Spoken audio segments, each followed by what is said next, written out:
If you use the word problematic unironically, you lose all fucking credibility. Hello, this is Mara Jade, and I'm back with another video. Now, I'm not going to pretend I'm an expert on the story premise within the first Last of Us. I know enough of it to understand the gist. I played a little bit of the game, didn't really get into it, nothing against the game personally. But, like I said, not going to pretend to be an expert. So I'm prefacing this video and my comments with that. However, like I said, I do know enough about the emotional and psychological weight to the characters in the storyline to at least give some input on this article.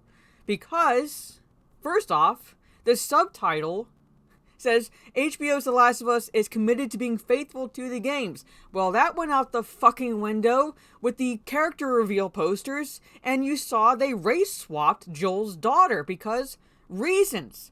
How is that at all going to have any impact on the story? Her character is still going to die. It's still going to have an emotional weight to the character. Why did they bother race swapping? And like I just answered my own question, it's because reasons. Reasons, brownie points, virtue signaling, and so forth. And now there's another change to the storyline that says it might be for the better, according to this spin on Screen Rant. So what is that storyline? Well, let's just dive right into this article so we can get a gauge of the, like I said, the spin within this article. And there's going to be a little bit of spoilers if you have not played the first game. Nothing really too major in my opinion, but if you don't want any spoilers, tune this video out. I guess watch the series and then maybe come back and watch this. But at any rate, I'm just going to dive right in and give thoughts on the problematic storyline within Last of Us. So without further ado, here it is. Oh good, it has a trigger warning at the beginning. HBO's The Last of Us adaptation is set to make some changes to the original video game story which might fix a particular problematic storyline. Again, you lose all credibility when you drop that word unironically. From the beginning, HBO has said that the TV show adaptation will be faithful to The Last of Us video games. Like I said, that ship really fucking sailed. As more teasers and trailers become available, it has become clear that doesn't mean it will be shot-for-shot remake. We don't expect it to. We don't expect it to, because if it's a shot-for-shot remake, we might as well just watch the cutscenes, and two, it's borderline plagiarism. I know they'd be adapting their own work, essentially, but it'd be borderline plagiarism. You don't shoot an adaptation shot-for-shot. There are some liberties that are taken. Now, whether they are good or bad remains to be seen within the final product. But we're not expecting a shot for shot. We expect, however, the key word there is faithful. And you're already shooting that down already. By also saying that there's going to be changes. Now, like, again, liberties is one thing, changes is another, because changes can ultimately impact the storyline. Liberties may or may not do so. But anyway. Alright? But with Neil Cuckman, I'm not going to say his real name because fuck him, who wrote the games and some of the show. Alright, I'm going to backtrack a little bit here. Ultimately, the credits for The Last of Us belongs to a woman, Amy Hennig. We probably would not have had the first Last of Us game, the first 3 Uncharted games, if not for Amy Hennig. And this so-called feminist ally, women's ally, male feminist, whatever you want to fucking call him, Neil Cuckman, was one of the primary catalysts for pushing her out of Naughty Dog. He was one of the primary catalysts for getting her out of Naughty Dog and him taking her place. And lo and behold, we get Last of Us 2, which butchers and massacres and just about outright shits on the first Last of Us game. And the most recent Uncharted games, which basically take liberties, actually not liberties, but major changes to the characters. Completely destroying the work that Amy Hennig did. So don't give him fucking credit. Alright? We would not have those good games. We would have the shit games we have now. Give credit where credit is due. Screen Rant. Reportedly, bringing in material that was cut from the games but was always intended to be part of the world, the spirit of the game should remain. One of the biggest changes that has become apparent from The Last of Us releases are changes around the characters of Sam and Henry. In the game, Henry, Brandon Scott, and his younger brother Sam, Najee Jeter, meet Joel and Ellie in Pittsburgh while trying to escape from the Hunters and the Infected. In The Last of Us TV series, Henry, played by Lamar Johnson, and Sam, played by Kevon Woodward, I'm hoping I'm pronouncing that first name correctly, will instead meet the protagonist in Kansas City, a location that doesn't appear in the games and are hiding from revolutionaries, alright? The change in backdrop and situation for the pair could open the door for a larger change to their story. So it wouldn't be faithful, right? If it's a larger change to the story, it's not faithful, isn't it? Alright? But then you're calling the storyline problematic. So why is it problematic according to Screen Rant? Why is it problematic to this show? Well, anyway, while The Last of Us Part 1 is a strong game in many ways, it has very few prominent black characters. There it fucking is.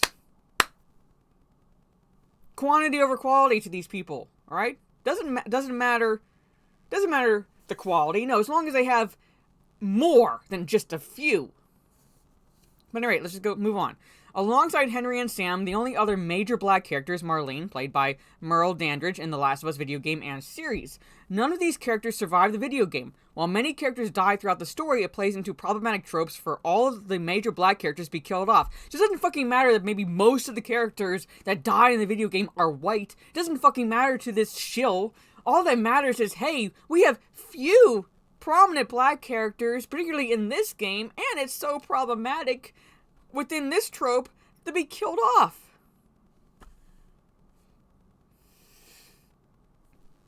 I can't even with these people.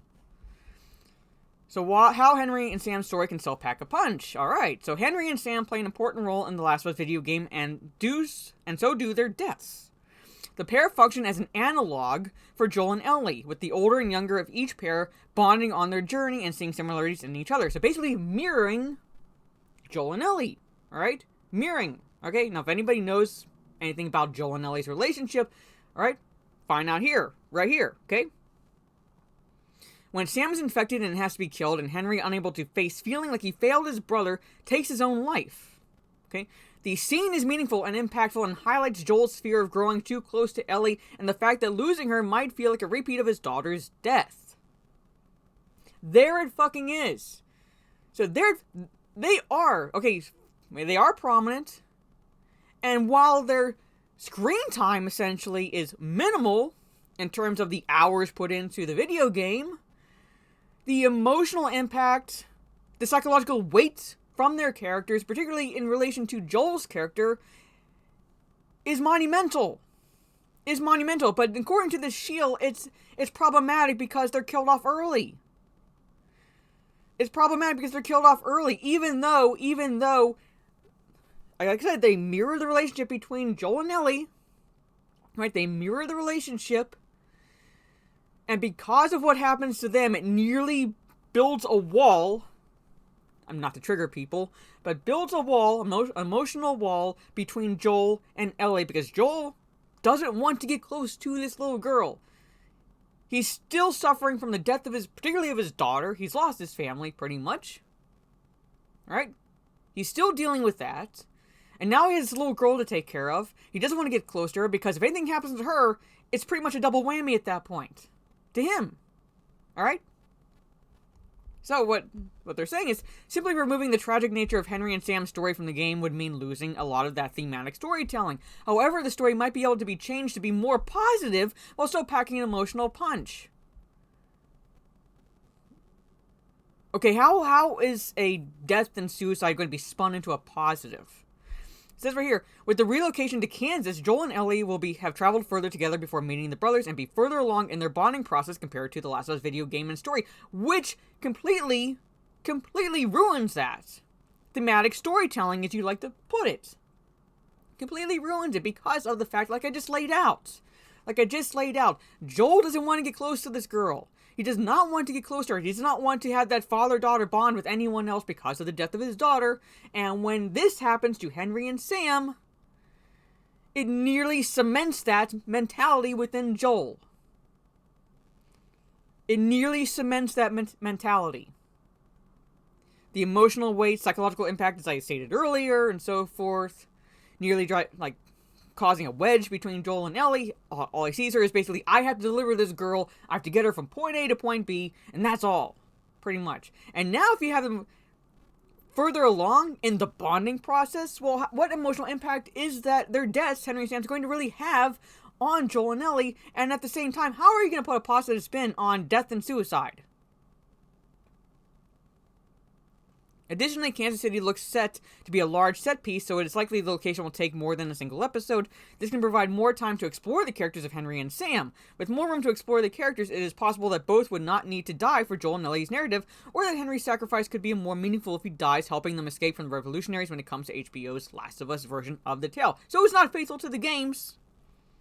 It's not authentic, as Neil Cuckman likes to claim it is, or anything. It's not faithful. That's not faithful, because that completely changes the storyline. It completely alters the impact of the characters on our two main ones. And it premieres on Sunday, January 15th, 2023, first episode. So there it is, folks. Like I said, if you drop the word problematic, unironically, you lose all credibility. And the fact that they're trying to spin this as, hey, this could be for the better, while at the same time dancing around the fact that it completely alters the storyline and the thematic storytelling within the relationship amongst these characters. Just say it's not a faithful adaptation. Just say that it's not a faithful adaptation. Try to spin it the way the Shills for Rings of Power have been spinning it. Hey, it's not a faithful adaptation, but it's still good. Or saying, hey, canon doesn't matter in the long run, pretty much. But at any rate, what are your thoughts down in the comments below? Like I said, I have not really played the game, so I'm not going to comment on the entirety of the storyline for Last of Us. But what are your thoughts? Did you play the game? And if you did you like it? Not like it? Are you in the middle? What are your thoughts on the sequel, Last of Us Part 2? And so forth, pretty much. Let me know all that fun stuff down in the comments below. And did you find this storyline problematic? Did you find it problematic at all? Because I'm willing to bet I can go back to the time that this original game launched, and not find, if anything, very, very few, to the point that it's a fractional percentage people may be complaining about this storyline. Because the vast majority I've seen love the game. The vast majority I've seen love the game. So, it is what it is at this point with these shills. But at any rate, like I said, let me know all that fun stuff down in the comments below. I'm going to be try to be live on Twitch later on this evening. My Twitch is Jade_Fire, playing Choo Choo Charles. So I'm going to try that little indie game. I watched Lethal Lightning play it last night, and it looks incredibly interesting, to say the least. So I'm going to try playing that tonight, and then tomorrow evening, around 8 p.m. Eastern, will be the breakdown discussion, lively talk about the movie Hot Fuzz. So if you love that movie, or if you have not watched that movie but want to participate in the chat, I suggest you watch it between now and 8 p.m. Eastern tomorrow evening. It'll be on my YouTube channel. And then, God help me, I'm going to try my hand, looks like it, playing Gotham Knights with Cowman Thursday evening. So eventually I am going to get back to playing Destiny 2. But schedule-wise, I had to shift some things because of my internet and so forth. So it is what it is. But at any rate, like, share, subscribe, all that fun stuff. This is Mara Jade. Catch you on the dark side, and fucking hell.